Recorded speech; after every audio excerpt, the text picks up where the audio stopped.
Just Get Started podcast, season 1, episode 1. Dimitri. Pleasure. So, yeah, so we're just here to discuss, help inspire those, hear stories of other people who've made it, started businesses, worked companies, all of that stuff, and just get started. How we got started. So this is Dimitri, and how did you get started? Like, what kind of businesses did you start, and how did you get to where you are now? Sure. So I have been in tech the bulk of my career. Okay. I started out really just making it up as I went along. It was sort of a fake it till you make it kind of a situation. Okay. My father said to me once, he said, "Fortune favors the bold." And I didn't really understand at that time what he meant. My father had lots of little gems, like manage my expectations was a big one. I've used that one. I had to learn that. I've used that one tirelessly. It's a hard lesson to learn. Yeah. But I think it's something that I've used as sort of a cornerstone in my career of being able to manage someone's expectations into what I was going to provide and when, and give myself enough room to be able to give them something quality within the time frame that I had promised, because that's what builds trust. Mm-hmm. And trust is the cornerstone of everything, every relationship. Yeah. So how did you go besides managing your expectations, building trust, and what's the first business you got started? Like, if you could just give us caps on that one. Well, so I moved from Boston in 1997 to New York City. And when I tell you I came from nothing, I lived in my car when I first moved to New York. I've been there. And then my car was stolen. Welcome to New York. Exactly Welcome right. to New York. Sorry. Yeah. So when I tell you I had nothing but the clothes on my back, I literally had green corduroy Jenkos. Yes. Wow. Yes. Some, not even Timbs, but they were like boot shoes. Okay. Because they didn't come all the way up. Yeah. And a beige sweater. And I was able to get a job through a friend at a company called tripod.com. Okay. And when I tell you, they said they needed a contact database. I said, I can write that. I had no idea what I was doing. So I spent my nights at Barnes & Noble and Union Square, reading, taking notes, code excerpts, everything that I could. And then I would use that the following day while I was at the office. And I was able to cobble together an absolutely horrific contact management system, but it actually worked, which is to this day still mind-blowing. I remember the end of the first week, the head guy there, his name was Paul. Paul looks at me and he goes, "I need to ask you." He goes, "I can't help but notice that you wear the same clothes every day." He says, "Is that like a artistic expression or?" And I said, "No." I said, my car was stolen and all my clothes were in it. He goes, "Is this the only clothes you have?" I said, "Currently, yes. I'm waiting for my first paycheck." So he reached in his pocket and he pulled out this massive wad of cash, gave me a few $100, and he said, "Go over to Canal Jeans, hit the clearance rack, Okay. get yourself some clothes." See? That goes to show. Sometimes he said he didn't know what he was doing, but he said I could do it. He made it work. Sometimes the myth is you have to know everything. You have to know exactly what the steps going to be next, what to take, the right connections, and sometimes it's just showing up, right? Yeah. Yeah. And luck plays a big part. And I believe that we make our own luck. Mm-hmm. Because here's the thing. The fact that it worked at all, was great. It was lucky. But I put in so much time and effort, and with a healthy amount of luck. But I'd messed around with coding, but I was by no means a coder. I was figuring out as I was going along. And I'm of the opinion that when I say we make our own luck, you have to be prepared for what you want to happen. And they say, you can speak it into existence. Yes. But if you want something to happen, you might need the certification. You might need that education. You might need those contacts. And if you get all those can usually lead to a lucky situation. That's how I ended up at Yahoo in 1998, which was purely by luck, but I just happened to have the connections, the skill set, and the right amount of luck to be able to land that job. And that changed everything for me. Yeah, that's like the beginning of '98. That's like the beginning of Yahoo. Yes. Yeah, that's like Yes. studying at Apple at the beginning. I just happened to be in the dorm room or Facebook. That's crazy. Yeah. Yeah. That's man. Sometimes you just opportunity favors the bold, right? He was bold enough to do it. Every step got him to the next level. That's exactly right. And that's why I like to tell people, like, you're not gonna know everything. No. And even if you have a plan, it may not even go close to it. No. But if you take that first step, the next one will appear. You know what to go. You know what to do next. So that's a prime example of that. That's crazy. And honestly, my career has never been a ladder. Mm-hmm. It's been more like monkey bars, Yeah. where it was going up and falling down and then taking a different path and just trying to get up. But there's been lots of failures along the way. I left Yahoo in 2001, and I thought that there would be 1 million jobs waiting. I was wrong. The market had taken a hit because of the Microsoft antitrust case came in. And that was like the first dot-com bubble burst. And there was nothing out there, nothing. And so because I couldn't get a job, I said, well, I'll have to make one.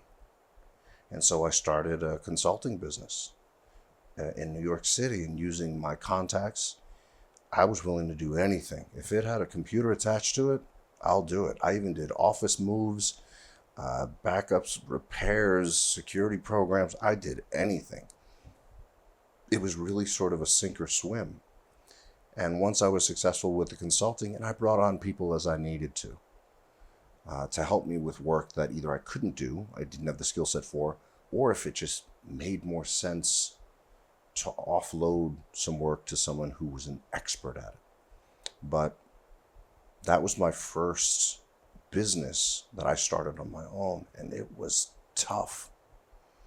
After that, I started with a business partner. I started 2 other businesses in New York City. One was a staffing firm to help other people find jobs. Mm-hmm. And the market there we were specific in the market we were focused on. We were focused on helping people get security guard certification and then land a job. And so that was the second gig. And then the third one, we started a real estate company in New York City, rentals. And that was really tough too, because I had no experience in staffing or in rentals. So I had to come up quick because it was my money. And the first thing I learned, and this was a painful lesson, was everyone else gets paid before me. Yeah.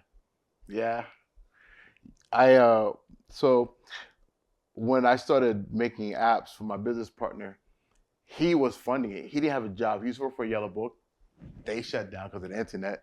And so what he did was he would go on Craigslist and the free section, pick up used furniture, got a van, picked up the furniture, he dusted off, cleaned it, whatever he had to do, and go back on Craigslist and just sell it. He had a free inventory.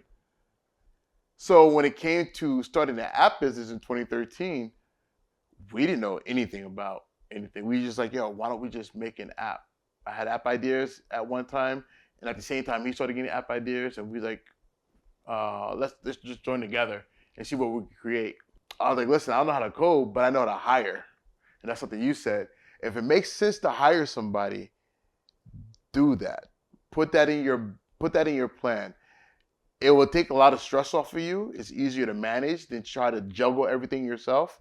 As entrepreneurs, I feel like we get stuck having to do everything ourselves. And if you don't have to do it, please don't do that. You're going to burn out. And that's exactly what we say. You hire people. So that's what we did. We hired people. But we had no idea what was going on. it was just those learning curves, and this is just a prime example. You're not gonna know everything.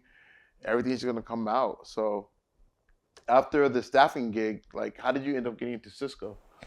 Well, so I had received a call from an old friend who said, listen, he said, I want you back with me at Yahoo. I have an opening. Let's make this happen.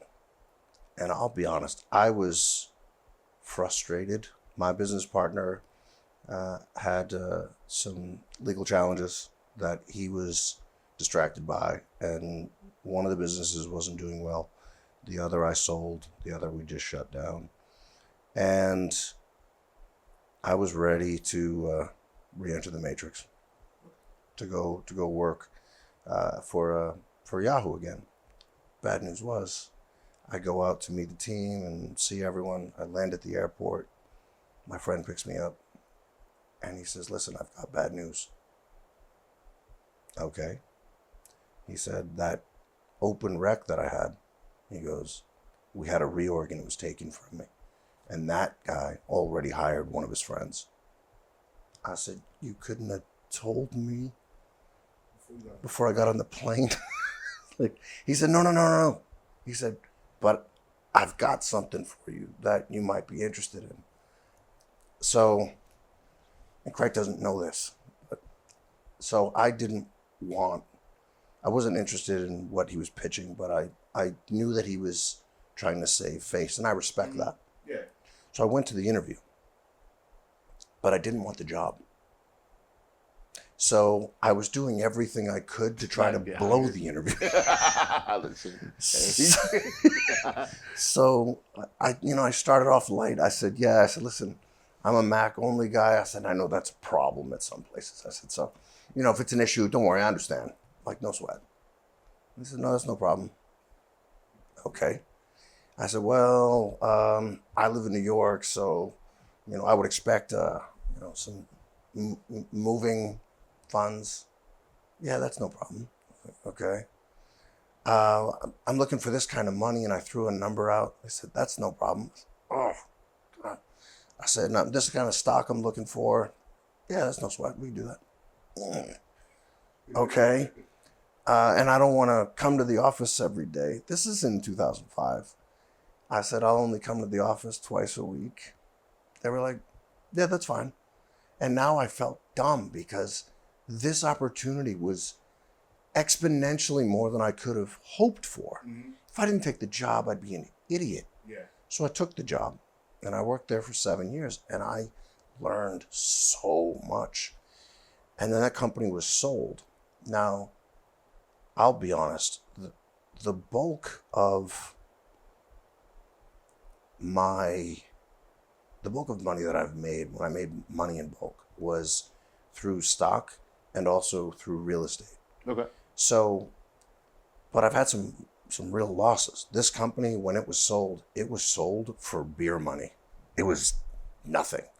So, but the thing was, and we talk about contacts, we talk about being in the right place at the right time. One of our direct competitors was an up-and-coming startup, and their technology was incredible. And there was a gentleman there who we used to sort of spar a little bit on Twitter, just being cute. Mm-hmm. And he said some slick comment to me one day, and it was one of those days where and I popped off, and I said something to the effect of, forgive me for this. I said, you lack the testicular fortitude, the hairline, and the intelligence to go toe-to-toe with me. Send. And I didn't even think about it. Later that day, I received an email from him. He didn't even have my email address. He was just shooting from the hip. And he said, bro, you are awesome. He goes, you need to come work here. You're a wasted resource. Yo, I don't know if someone that's been trying to get fired or have a job, they still get paid more. It's like, you see that on the TV shows. And so, long story short there, I saw that company, which was Splunk, I saw that they filed their S1, which for anyone who don't know, it basically just means they're going public, and that means they've had steady growth over a series of quarters, and they're ready to go. And if you can get in pre-IPO, you'll make some money. So I saw that they filed that S1, and I jumped over, but it was the same deal. I already had a job. Best time to interview for a job is when you have a job, because you can dictate whatever you want. And if they don't give it to you, no problem. You already have a job. So I did the same thing I did at the previous. I said, this is what I'm looking for. And I stated my expected salary and stock. And they said, no problem. And I jumped. And it was a significant jump from both a salary and stock perspective. And Splunk did really well. And I've been there for 13 years. I've always taken side projects, but the bulk of my time has been at Splunk, which was then acquired by Cisco, and same deal. They cashed me out. So, but even at Splunk, the way that I progressed there was by having the end in mind. What did I want to do? Where did I want to be? Because I started out as an independent contributor, individual contributor, and I wanted to stay there. I had done management, and management, I didn't see a lot of benefit from it. It was very frustrating for me to have to manage a large group when I could have so much more fun in a company that was a duocracy, which was basically like, listen, we have so many things that need work. Grab something and just do it. And that gave me the freedom to build.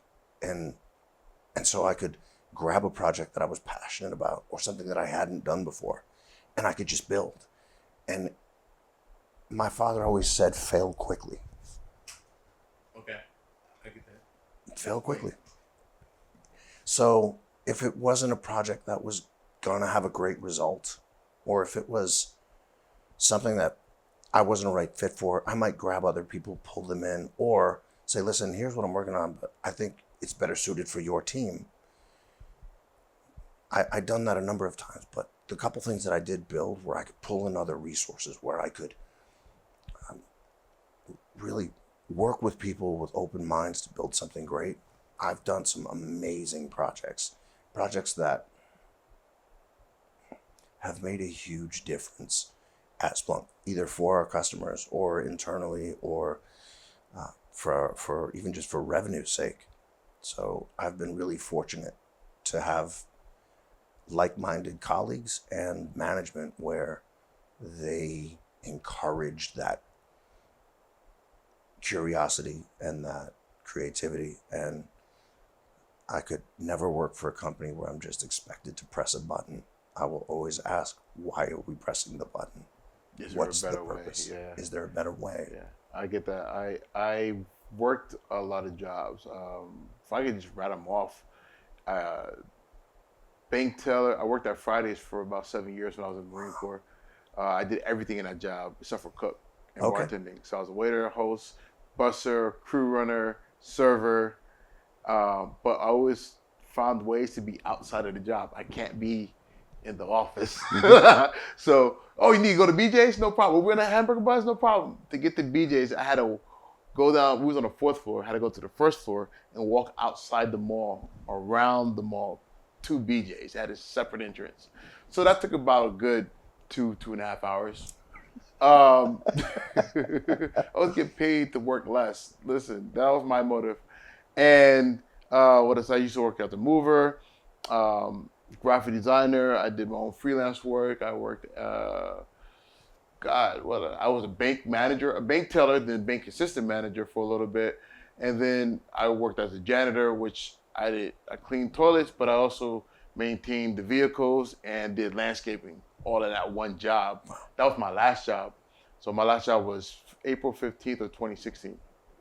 And I did that for 2 years. And I was just like, I can't be like even at the janitor job, uh, the main building, it was for my church. The main building was in Nanuet, but we had a 54 acre in Pennsylvania. And so I'm like, oh, now I'm going to Pennsylvania. I'm going to go cut the grass over there. Just so I didn't have to deal with people. I'll put headphones on, I'll sit on the lawnmower, and then I'll be out. And that's an hour and a half drive there, hour and a half back, or whatever time I spent there. And that's how I spent my days. I always knew I was meant to, I was a bouncer too at Dunko Keat in White Plains. But I always knew I was meant to be my own business owner, work for myself. Yeah. Or if I'm not working for myself, I'm calling the shots. Mm-hmm. Because I see things differently, and it would be annoying to me sometimes because I would look at how things are run. I'm like, this is inefficient. Yes. This is very inefficient. We could do this so much better. And then it gets a pushback. I'm like, I'm trying to gently give advice, and then people's ego gets in the way, pride. I'm like, all right. I took on a personality of I'm just here to help. Yep. That way, my ego doesn't get bruised. I'm not hurt. I'm like, hey, I'm just trying to help you. This is your business. I'm just here to help. Yep. If you don't take my advice, if you want my help, that's fine. That helped me get through it, but ultimately, I need to get out of here. So that's I get it. But you found something that worked with you. Yeah. I can't even say you failed your way up because you just didn't want it. And then you got up, and then you end up getting into a position where you can do a lateral move, and it's something that even got you further up. So it's just smart moves, strategic, but sporadic. Yeah. Yeah, that's cool. I like that. Yeah. And even my role has changed within each org, sort of an evolution. One thing I will say is the first time I was on stage was in 2010, I believe, where I had a big audience, my first stage talk. It was a security talk. And my career between consulting work and everything else had been very hands-on keyboard. And I'd done offensive security, I'd done defensive security. And so the talks that I did, I tried to straddle the line between tactical and strategic, whatever the topic was.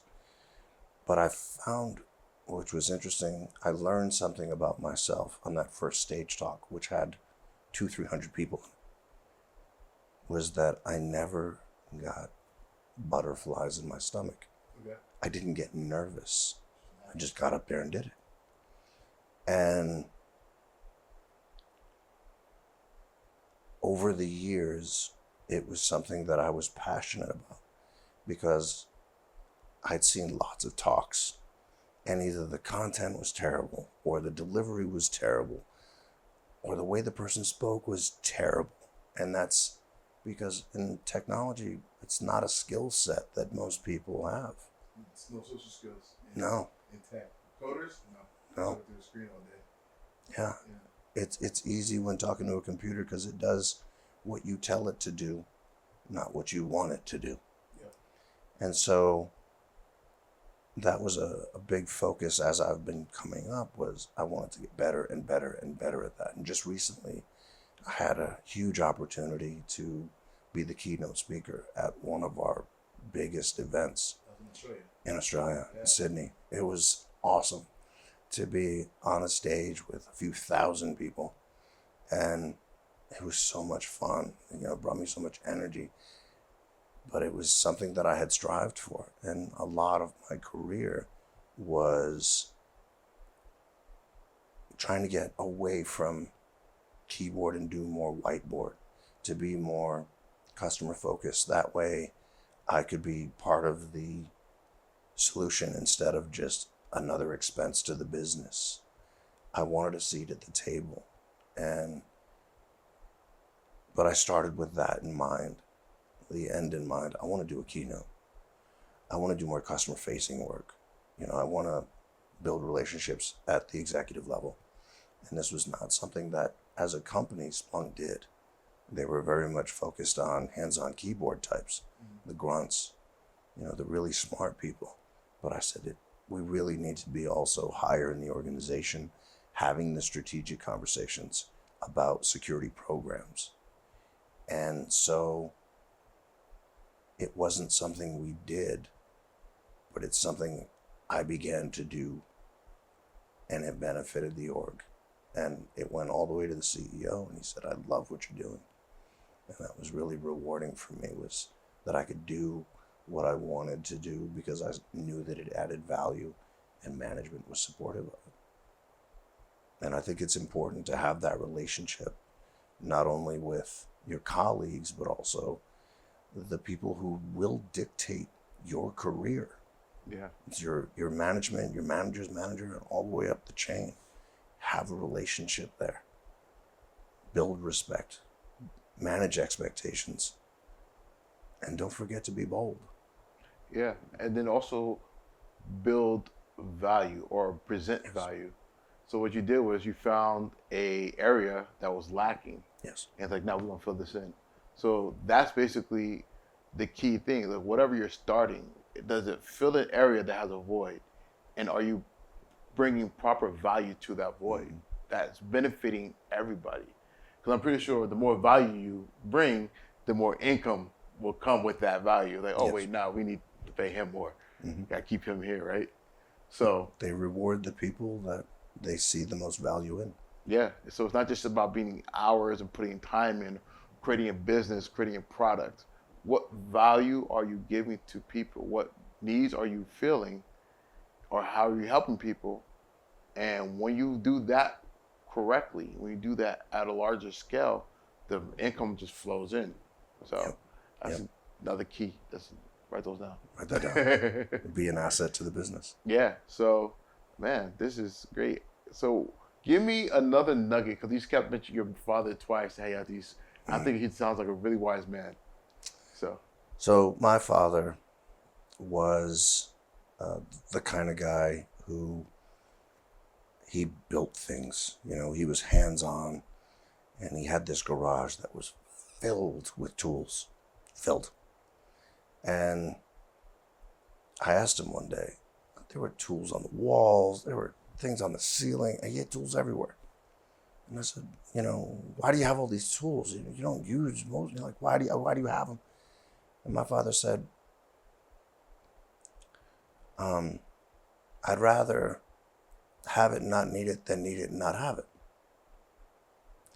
And something could be said about, you know, efficiency. But once he started a project, he didn't want anything to slow him down. He knew his limitations. And so I looked at that and I said, the best ways to be successful is to prepare. Be prepared with the tools that you need. And I've been focused on that. If you want to be successful, you have to understand what you're going to run up against and try to prepare for that. Any mountain can be overcome. It's one step at a time. Don't try to take on the whole project. If you choose a goal, figure out what those steps are. What are the tactical and operational goals that you need to achieve in order to reach that strategic goal? And it's all about time allocation and having the right tools. And those tools might be people, they might be skill sets, who knows? But prepare for it. Yeah, Those are keys right there. The only thing I can add on is like, you always research. We have so much access to information right now. And it's like you get information overload, but if you need to learn how to do something, I always say Google, YouTube actually, which is Google. But now ChatGTP, this is crazy. What was the amount? There's no reason why you can't start. Agreed. There's always a way around something. There's always, like I showed, yes, it takes money to make money. That might be something you might say, but no one said it had to be your money. A lot of people, as I came up and became more successful, I learned a lot of people made money by using other people's money. Mm-hmm. So do the crowdfund, GoFundMe. As long as you can present your idea, people will back it. Yeah. And add value, get the right tools. So yeah, there's a lot. I'm learning some stuff too. So like it's cool. But man, I thank you for sitting down with me, taking some time out from your family, just to have this conversation. And man, like I said, thank you. This is good information, and hopefully this inspires you. Hopefully this helps you get started. And anything else you want to say? No, I wish you all luck out there. All right. Yeah. Thanks. Next time.